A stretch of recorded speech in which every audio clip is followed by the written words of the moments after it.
Doc looked at it, and of course it was fractured. And Woody said, "You need to cast this up. I'm finishing the game." I still hadn't seen a safety come in this league, even today, that did what Darren Woodson did. Darren Woodson was before his time. He was before his time. I do feel like I left something that's Hall of Fame worthy.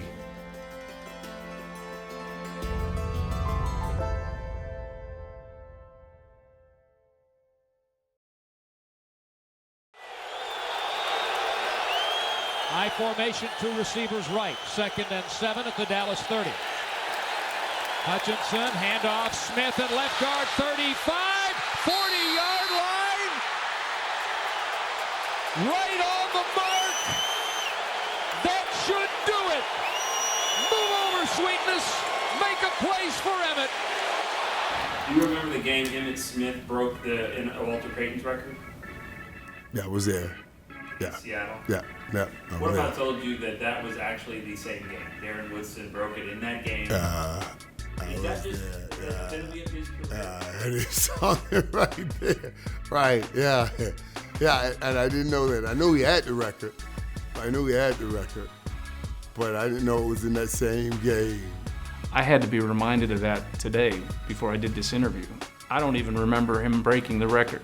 He's not the guy that's going to make you notice him. Hey, I'm over here. He's not going to do all of that. He's just a solid dude that's going to show up and get his job done every day. Hey, I'm glad. Have a good one, baby. Oh yeah, you too. Always, always. Do your thing. Put that saddle on you, baby. Gotta put that saddle on you. I'm sorry. Let's go make history, baby. Have a good one, today, kid. Oh yeah. You know I love you. I love you too, Ken. Congratulations. Get those two and then get the W. Let's get this W. That wasn't, my personality wasn't to be like out front. That just wasn't my personality. Like, okay, you got time to celebrate that. Nobody like, honestly, no one cared, nor did I, that I broke a record. I wanted to win this game. Hey, no leash!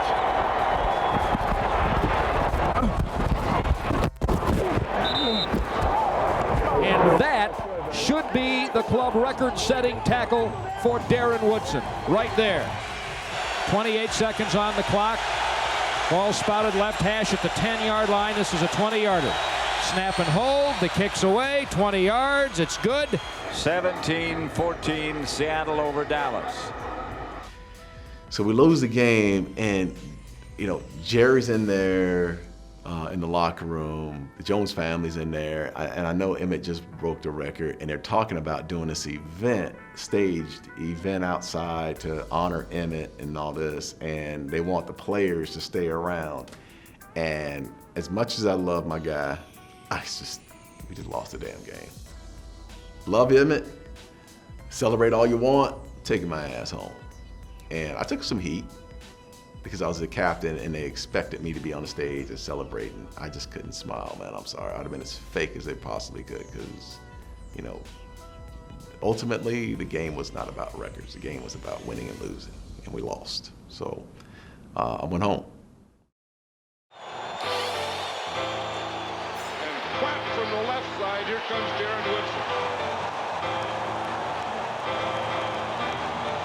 I don't know that people knew what a great competitor he was. I still hadn't seen a safety come in this league, even today, that did what Darren Woodson did.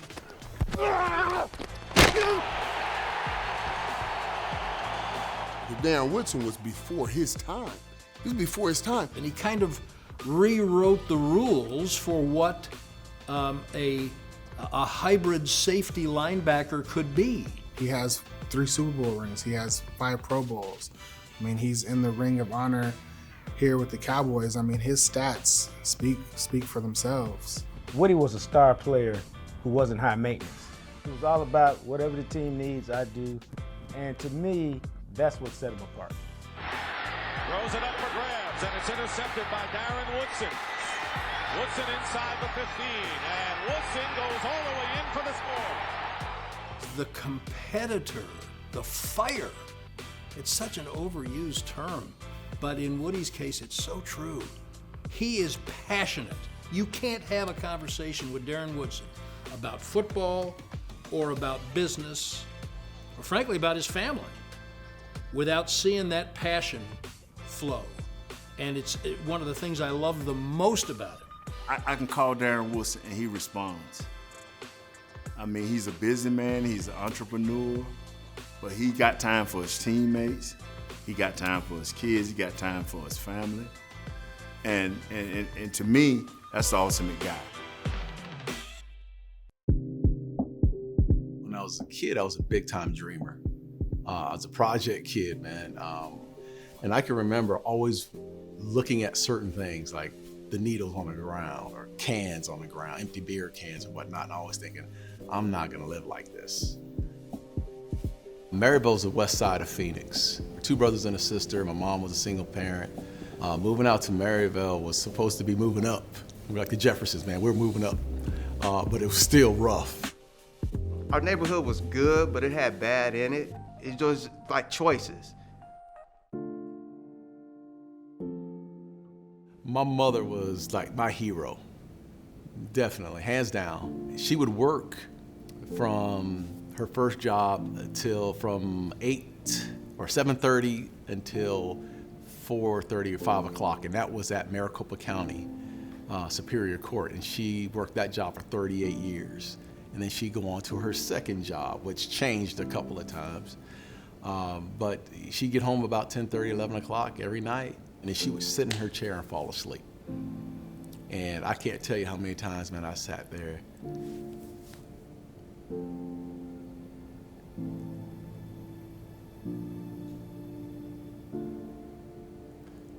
I can't tell you how many times I sat there and just,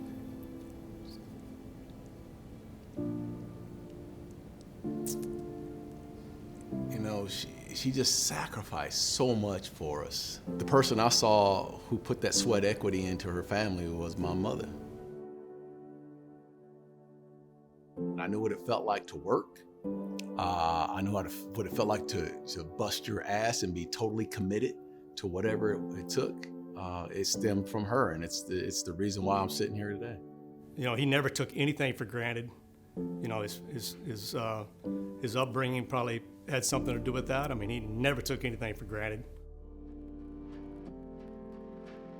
Football was just natural for me at an early age. 7, 8 years old, I was the best player. 9, 10 years, I'm the best player. So that's when it started to be more of I'm going to do something with my life, and it's going to be something associated with this sport of football. And this is what's going to be the catalyst to get me out of the financial situations that I'm in. And again, you know, as a kid, what's the first person you want to take care of? It's your mother. I thought Darren's skill set, even though he was a linebacker, he had a defensive back skill set. He could rush like a defensive lineman. He brought so much flexibility. USC was the one that was my dream school. As the recruiting process went along, my grades became a factor. And I didn't understand it until USC came in and said, hey, look, you know, you're a damn good player. We want you, but your grades suck. And he was like, man, my grades, man. I'm like, so what's gonna happen? He's like, I don't know, I might have to be a walk-on. Arizona State stepped in, they were like, no. You're gonna prop, we're gonna sit you out a year, which was unheard of, man. And this was a choice. They said, we want you to prop 48, sit out this first year. You can't come around the team. You can't come to the athletic department at all. Only thing you can do is go to school. So what we're going to need you to do is come to Arizona State University for a year, establish yourself as a student in good standing at the university, and from that point forward, I'll promise you 4 years of scholarship. But, and this is a big but, which makes him different than a Prop 48, you have to pay your way to school this first year. And that's what people never have understood in terms of what Darren did. All I could think about was, damn, you failed. Because I was a smarter kid than that. It was embarrassing. Felt like I was humiliated by the process. But it was a humbling process and one I would never take back. You know, as I recall, what Darren did is that eventually this year will be over and I'm gonna just try to grow as much as possible, pay attention, Darren worked part-time. I believe he had a job at a tire store.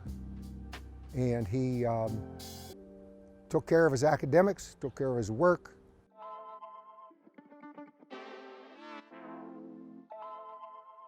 That's what really motivated me, going to class.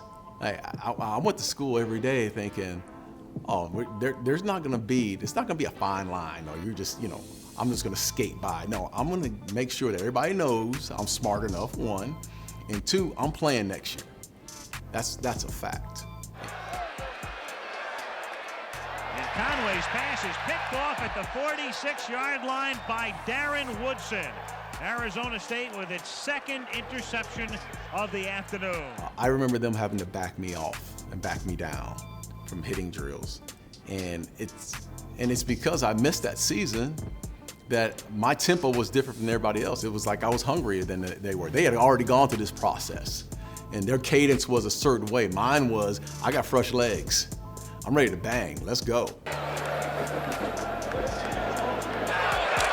Darren Woodson was one of those special men, special players then, special guy, special all of that. You knew it then, and he was a great athlete that, of course I was biased at the time, but I thought he could do great things, and history showed that.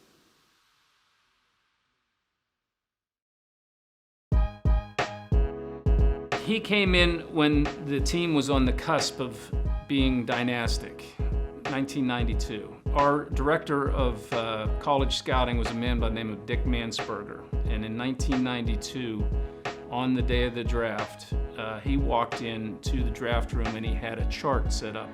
But he put up the measurables, or the comparables, between Darren Woodson and Deion Sanders. Deion was drafted in 1989, Darren Woodson was drafted in 1992. He said, this is a unique and special natural athlete that can do a lot of things in a football uniform. And we got to think real hard about getting him early in the second round where we can. I was a defensive backfield coach at the time, and Jimmy brought me into the war room, and he said, tell me one more time about this Darren Woodson guy. Well, you saw his movement. You said this guy was a linebacker in college, and he's moving better than safeties and half the corners we got. And you're like, man, this guy's going to be special. The thing I remembered was, here's this rookie. Most rookies, their neck's skinny or they just haven't quite developed totally. Darren had those muscles that go from your shoulders up into your neck, and it seemed like he had muscles on top of muscles. And, in my mind, I'm thinking we might hit on this guy because of his speed and his size. It was a big draft class, but there was pressure in the sense that Jimmy Johnson created pressure. Ton of pressure. Here we go, here we go, here we go! Right there, right there! Get in there, beast! Be under control, be under control, keep those hands up, looking at me! Looking at me, I can't! There we go, there's a nice tackle! It was feast or famine, man, and they weren't holding back. Woody was stressed. They were putting a lot of stuff on him because they wanted him to play, and they saw he had the talent. So, and back then, Dave Campbell had a different way of articulating what he wanted. A lot of cussing and fussing. Come on, we gotta be thinking. We're not thinking real well here. Now, let's go. Oh, good. Come on, go get it. What the heck coverage are we in over there? If you don't know the coverage, you can't play. He said cloud, it was cover 2. I mean, I don't know how many times Campbell was in my face about, as tiny as he was, man, he'd be right in my chest about every damn thing. Take him that Jill Woody. All right. Blue, 68. Not hot, get it in.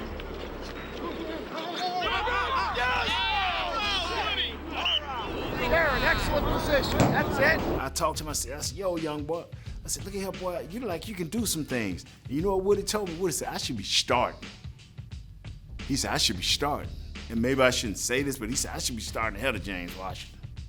And I said, whoa. And I remember Jimmy Johnson watching film and going, hey guys, I want you to watch 28. And I was freaking balling on kickoff and punt team and making tackles and all. And that's when I knew, like, dude, I can play this freaking game. I can play this game. Matter of fact, I should be the starter, of course. Hey, super job. You away from the Super Bowl. Live in rainy San Francisco at Candlestick Park, the NFC Championship game between the Dallas Cowboys and the San Francisco 49ers. Jimmy Johnson said, just go out and play, and they know that they're 60 minutes or one football game away from going to the Super Bowl, and that is all that's on any of their minds. Just has to get it, baby. Bring home. Bring home. Young to throw it. Quarterback draw. This was planned. Young down just outside the 35 by Darren Woodson. That was a heck of a play by number 28, Darren Woodson. Young stepped up. John Taylor. And John Taylor is tough to get down. Finally is by Darren Woodson. They were just talking about Darren Woodson, number 28. He's one of the guys that makes this nickel defense so good because he's kind of a half linebacker, half safety, and he's an excellent tackler. All those guys that are out there now for the Cowboys are good tacklers.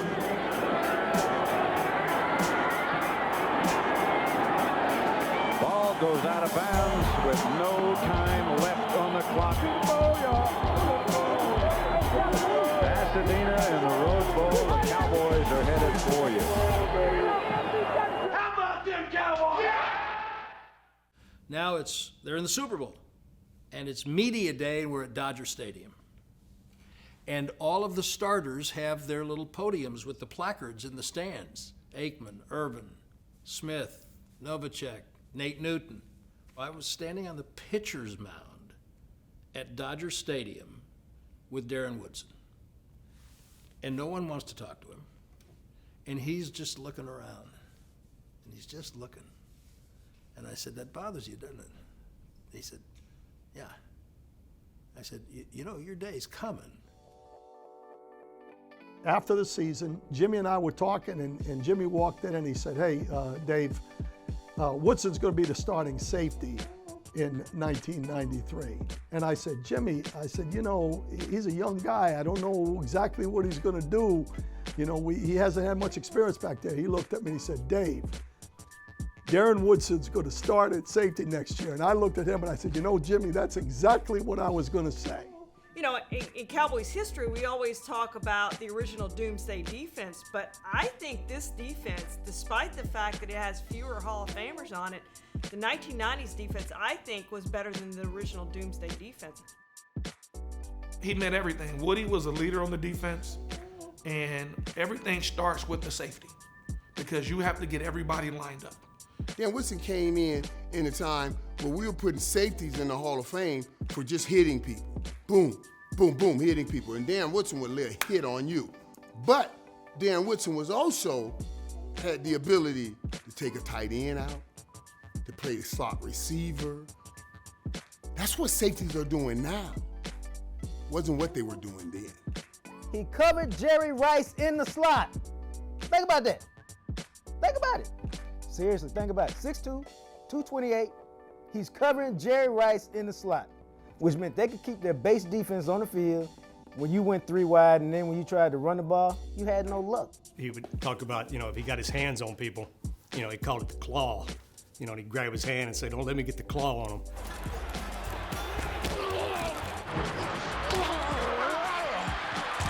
And he's right. I mean, that's why he could play the slot guy, because the guy couldn't do anything, because he was so strong and he could move like a corner, like a safety, but he was big enough to be a linebacker, obviously. I knew that I was one of maybe a couple of players in the entire league that had the skill set that I had.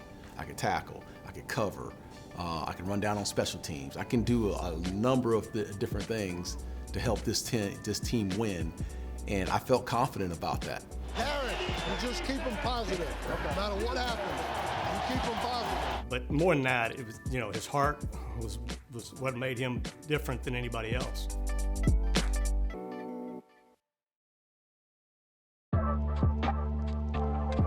He was excited, you know, to go home at his home stadium where he went to college, play, and made plays there.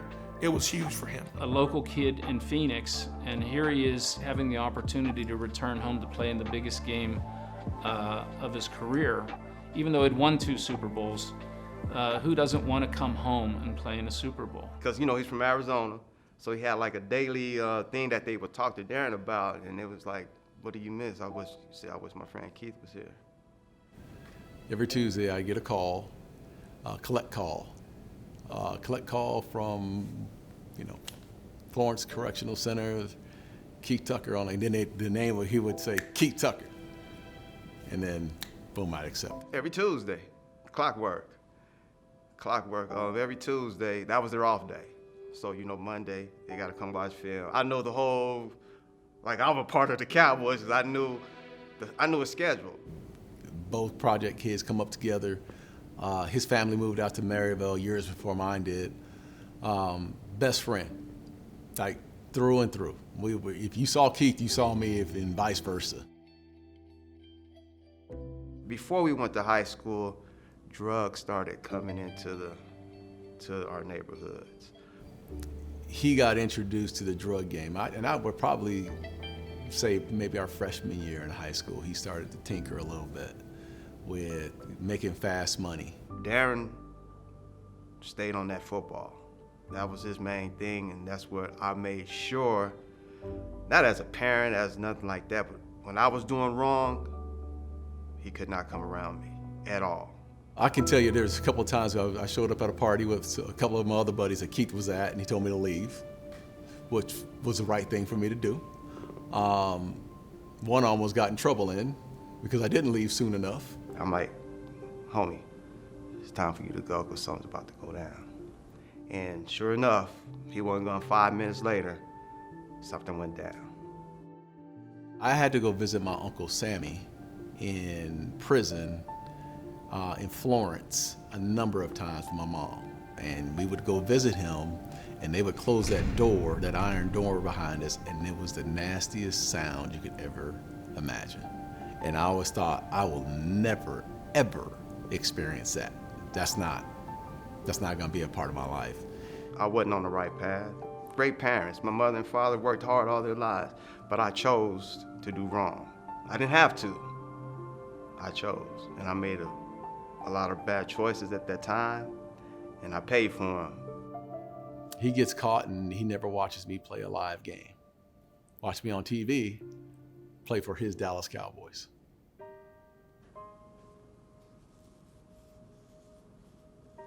I'm sorry.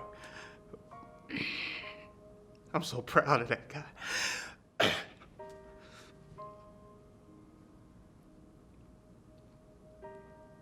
Because he never gave up on me. And people wanted him to give up on me because I was the bad guy. It's crazy, we just feel like we never missed a beat. And in the off season, I'd always go visit him. So to the point where I had a lot of people telling me not to take my son with me, but this is his Uncle Keith. Like, this is my family. And I wanted to show Keith, my little dude. So he needed to see him. To this day, I'm walking through here and people said, I heard a lot about you. He didn't never have to mention me. I've been in prison. I went to prison for 23 years, so he didn't have to walk around with my picture in his wallet, my picture in his locker. He didn't have to come to the prison to see me. But he did. And that means the world to me. He has absolutely turned his life around in a way that once he got out, before he even got out, he and I talked, and he said, I'm getting out and I'm never coming back. This is on all year long. Today, this is what we played for all year long. Today's the day we peak. In those championship years in 92, 93, 95, we're calling each other at night talking about plays that we're watching from home after the team ran us out at 8 o'clock at night. Like, you think about, you live, breathe, eat football. So that 2000 season, that Cowboys team getting blown out in Baltimore, why go back in the game with a broken arm? Why not do it? Didn't know it was broke, just felt like it was like a stinger or something, and lost the little feeling in my hand. Well, it's been 9 years since the Cowboys have been shut out, and we've still got 11 minutes left in the second quarter. But I'm telling you what, this is not looking good. It's 10-0 Baltimore. Second down at the 50, and they draw it to Lewis, who steps around Joe Bowden and blasts into the secondary. Down to the Dallas 38.5. Brad, Darren Woodson missed a tackle, and now Woodson's down on the field being attended to by the Cowboys trainers. Baltimore Stadium had just been built, I think, that year. We go back to X-ray, and the guy can't get the X-ray unit to work. Brand new place. Britt was a little animated and upset that the X-ray machine was down. The guy goes, well, you know, there's a hospital. The hospital's not too far away. I said, how far? He said, 2 minutes. I said, get me the ambulance right now. I can remember the emergency room doors opening, and it was just tile, like slippery, as you can imagine, the emergency room of a hospital. And I'm walking in there with cleats. I'm slipping and sliding all over the place. Britt's holding me up in this process. He's yelling at the nurses because they need to find an X-ray room. I looked at the ER doctor and I said, listen, I don't have any paperwork, I don't have anything. I need an X-ray form. I need you to hand me the X-ray, and I'm walking him out of here and going back to the stadium, and you can just send us the bill. There are people that are standing there looking at me walk in my full garb uniform. I told the ambulance driver, take him back to the ambulance. I waited on the X-ray, grabbed it right out of the processor, and we went back to the stadium. And Britt Brown was at his best. Yelling, screaming at people, giving orders. They were asking for my insurance, and he's like, what? We're playing a football game. Doc looked at it, and of course it was fractured. And Woody said, you need to cast this up, I'm finishing the game. I asked the doctor, I said, hey, you know, can I hurt it anymore? And he was like, no, it's broken straight through. You know, it is as bad. And I said, well, then I can play.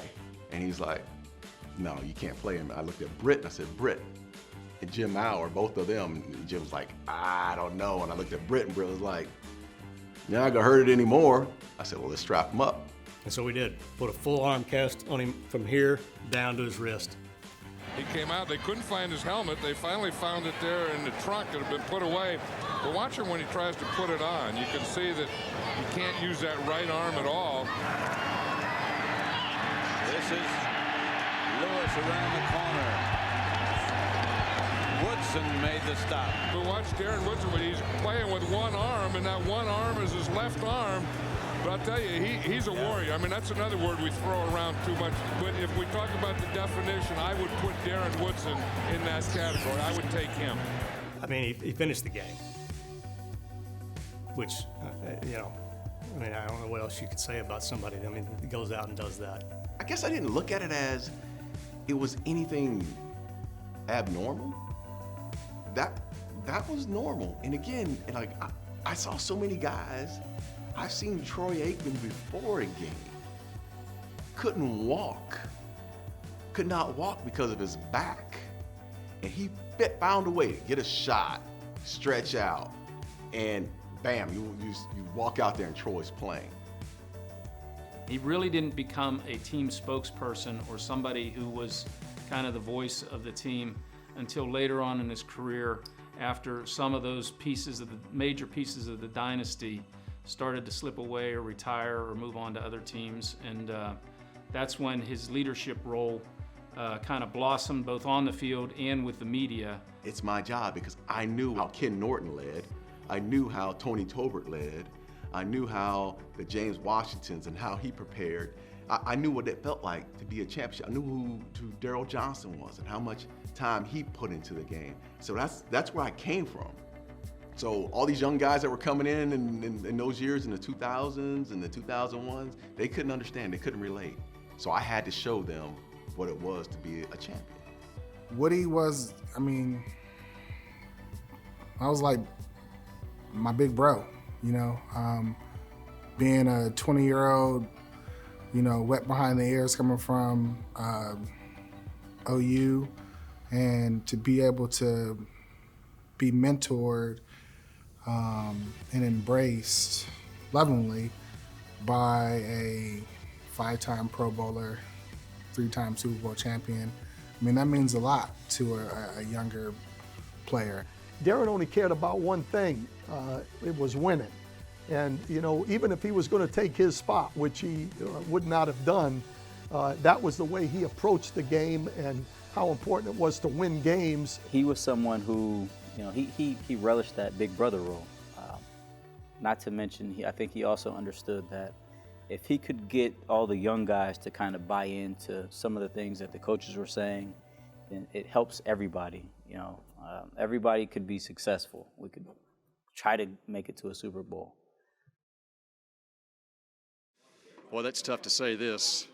Do I dare say former Cowboy? No. No, I'm not going with foreign. Okay, retired Cowboy, Darren Woodson. You don't feel like a former Cowboy yet, do you? No, I don't. You know, I'll be here tomorrow morning still doing my rehab, so, you know, I'll still be a part of this. And if I miss my rehab tomorrow, they'll probably still find me, so. Yeah, it's really kind of difficult to actually talk about it, to be honest with you. Going into that season's 04 season, going into the 04 season, I had L4 or L5 back surgery, and it was my second L4, L5 vasectomy. And at this time around, the nerve had really taken a hit, and I ended up having the surgery. I had drop foot, had a lot of pain in my leg, lost a ton of weight. I remember he got hurt and he was laying in the bed, and his wife at the time had to take him the phone. He was laying in the bed. I'm like, what's up, man? He said, man, they got me. What you mean they got you? I'm hurt, man. I'm like, okay, that happens. I'm not supposed to be hurt. That's what he said. He said, I'm not supposed to be hurt. I begged Parcells on the phone to allow me to just be there at camp. Just hang around. And he's like, no, I can't do it. So I called Parcells and I said, hey, look, this is my second time calling you. Either you're gonna fly me out there or I'm gonna fly myself out there. And he's like, all right, we'll get you a ticket tomorrow. You just show your ass up. That's what he said. I just needed to be there, just to be around the game, just to smell the field. That was just a part of it, man, for me. I just could not be home while training camp was going on. This time around, the nerve damage, I was getting healthier, but the nerve wouldn't regenerate. We just weren't sure it was going to ever come back, and so we spent a ton of time just dealing with it and trying to get him strong enough to get past it. And he's telling me, look, man, that nerve, it's not you, brother, it's the nerve. The nerve needs to regenerate. It's not, you don't have a timeline. I'm like, no, I'll be ready. And one day, I just told him, I said, I can't put you back out there and have you get used and have you get exposed. And after your career, you've played all these years and you've given it everything you had. And I just, with him, the thing was that there was never a day that he wasn't given every ounce of everything. Practice, games, in his relationship with everybody else. I just couldn't get there. I couldn't will myself. Through all the injuries, all the 10 other injuries that I've had in my career, I could will myself to get there. This one was outside me. I was disappointed in the situation, knew I was gonna go on IR, knew it wasn't gonna happen. I went home and I was playing with my son, DJ, and we were playing catch out in the front yard. And he threw a ball over my head. And I tried to reach up and I fell down. And I thought, no, I'm done. Period. I retired because it was time. It was time to retire. I'll heal in the next 4 or 5 months, but will I still be the same Darren Woodson? Do I want to go through that whole process of rehabbing and getting back on the field? And I don't want to do that. It's time for me to mentally move on and physically move on and spend some time with my kids. That hurt. And I love my other teammates, but when you have such an iconic player as Darren, you don't ever want, I was clingy. I was that clingy person. I always wanted to be around him, and then once that cord gets cut, it's kind of like taken aback, and now you have to try to step in and be that iconic figure that no one can fill his shoes. He was the only player that played for Jimmy Johnson and Bill Parcells. You didn't forget what it's like, did you? Hey, this is back. This is what we need to be, right here. He was the last player in this organization from the 90s dynasty to retire. And when he did so, he was the all-time leading tackler in Dallas Cowboys history. Give that some thought. Well, I mean, he's the last guy, which I didn't realize that had been a part of all three. So, you know, the bridge has definitely now been broken, and that's why you saw the people who were here today, because you know, he's the last part of that legacy. Darren never seemed to be a guy that always looked for credit. He's a guy that came out, like you said, he worked hard every day, and that was credit enough for him. As long as he knows deep down within himself that he worked hard and then did his job, then the credit was going to come not just for himself, but for everybody. When he stood in front of you and he said that when he put that helmet on, that he played with his heart, he did. He set a standard for all of us, all of us. Me signing my locker meant so much, like, because for years I have been trying to tell the guys that were coming up, we start to lose the historical value on what it took to get there. Because I wanted everyone to see those Super Bowls and the history of those, and those same guys that were in that locker room at the time, they knew what it took to get there. Blitz. Graham. Oops. Fumble. Darren Woodson on the blitz. Hit Graham and forced the fumble. Rams pick up another blitz. Intercepted by Woodson. 22nd career interception. I felt like I was a Hall of Fame player when my career was over with. I felt like I had done enough. But it didn't bother me as much as I've aged and gotten older. It chaps my ass. It really does, because I felt like I played with guys that are Hall of Famers, and I played at the same level, if not even better. I do think one thing that's forgotten about those teams, everybody talks about the triplets, right? And they were great, there's no doubt about that. They're all three in the Hall of Fame for a reason, Troy Aikman, Emmitt Smith, and Michael Irvin. But people forget how good that defense was. I think the defense was actually better than the offense. When you look at their rankings, they certainly were. You know, the two arguably most recognizable is probably Charles and Dion. But I would say Darren Woodson undoubtedly had equal of an impact, if not more. I just feel so bad that we hyped the offense so much till we had a top 5 defense during his era. Several times. I think one time we was ranked number 1, and Darren Woodson was in the thick of this thing, calling and setting our defensive backfield. He would tell guys, watch this route combination. Watch. He was so intelligent, man. And now we putting lesser guys in the Hall of Fame over Woody. Wow, that's a tragedy.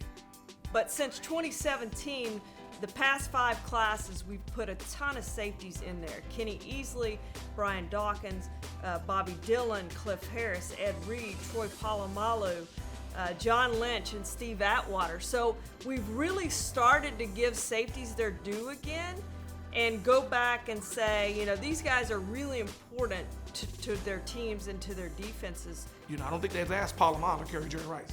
I don't think they asked Ed Reed to cover Randy Moss. I don't think they've done that. But we asked Woody to do it, and he got it done.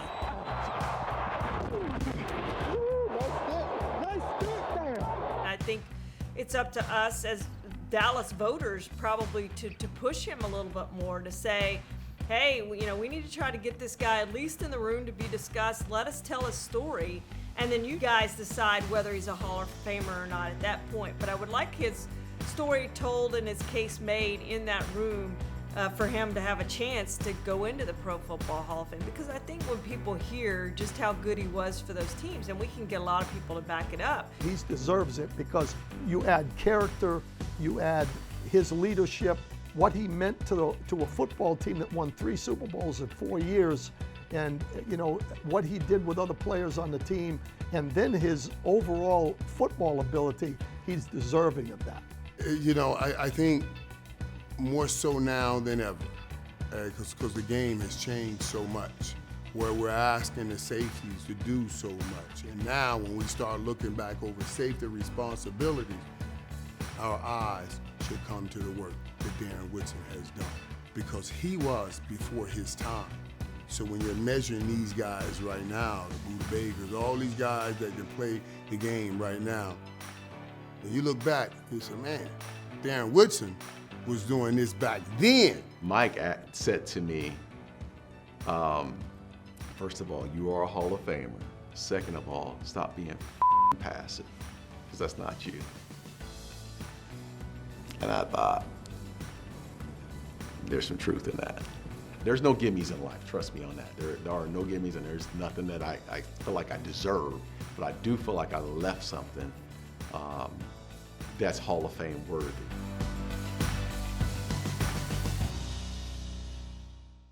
When I was at ESPN as an analyst, I was also an investor in commercial real estate here locally. And I got to give a lot of credit to Roger Staubach for being a person, for being a mentor, not just to me, but to so many other guys that came to that locker room as far as giving us an understanding of life after football. I needed a new challenge. Commercial real estate, was that for me. So I joined as a partner with a firm called ESRP. And we do commercial real estate. So we help clients find office space, industrial space, contact centers. Imagine us being a realtor helping you find a home. But instead of a home realtor, we are for office and industrial space. He channeled his competitive nature on the football field to his competitive nature in business, and that's why he's thriving now. So I started the podcast along with Tyler Clutch, who's a former player, a guy named Ben Gibbs. We got together and we wanted to talk about life after football and the transitions and how hard those transitions are.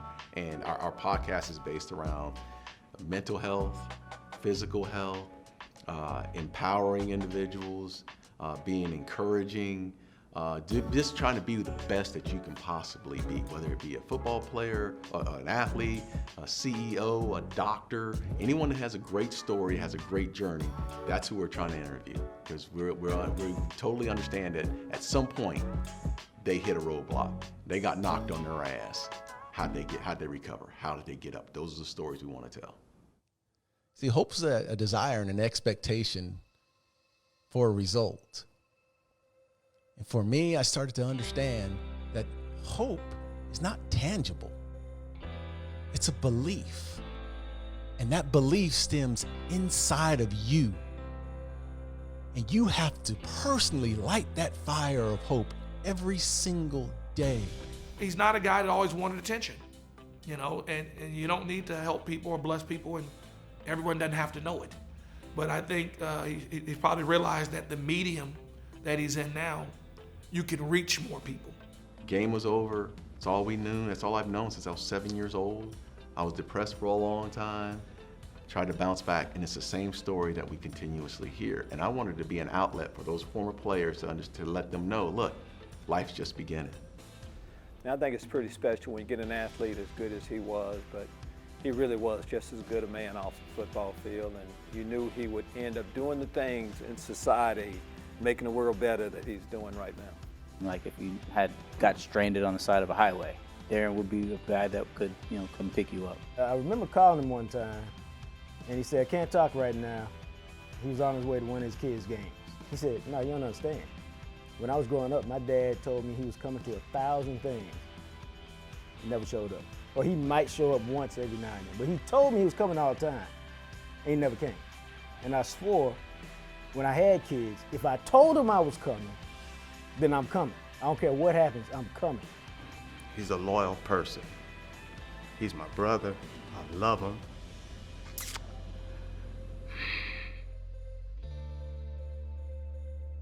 If you want to model your kids after someone, that's who you model them after.